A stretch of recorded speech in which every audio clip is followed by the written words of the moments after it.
Hello everybody, welcome back to another episode of Brandon's Basic Math, and today we're going to be looking at the next couple problems of this ACT math practice test, so let's go ahead and jump right into it.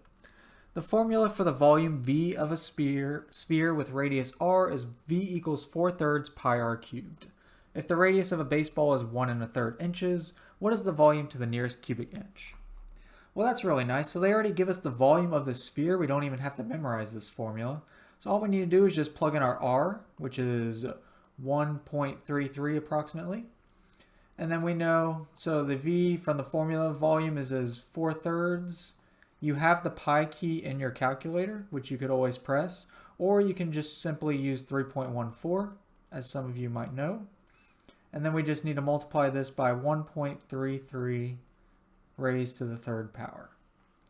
So when you do this, you're going to get that V is about 9.99.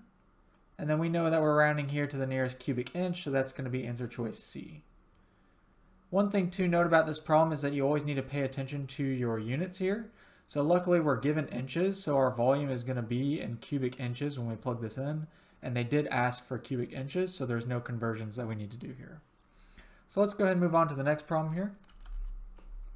So problem 12, if a gumball is randomly chosen from a bag that contains exactly 6 yellow gumballs, 5 green gumballs, and 4 red gumballs, what is the probability that the gumball chosen is not green?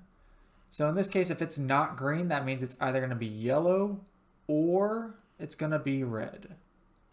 And all we need to do here is just figure out our total outcome here. This is just some simple, the most basic simple probability here. So the total number of gumballs here is 15. And we know that if it's not going to be green, then it's going to be a choice of either 6 yellow plus 4 red. So that means our answer here is going to be 10 over 15, which reduces to 2/3. And now another way you can look at this problem here is you can say, okay, what are my odds of getting green? And you can just say that that's 5 out of 15, or 1/5. So if this is your odds of getting green, then that means the odds of not getting green is going to be 1 minus 1/5. Sorry, 1/3. So 1 minus 1/3 here is just going to be 2/3, which gives us the same answer both here and here. So with that answer choice there is going to come out to F. And if you like these tutorials, please be sure to leave a like and give me a follow.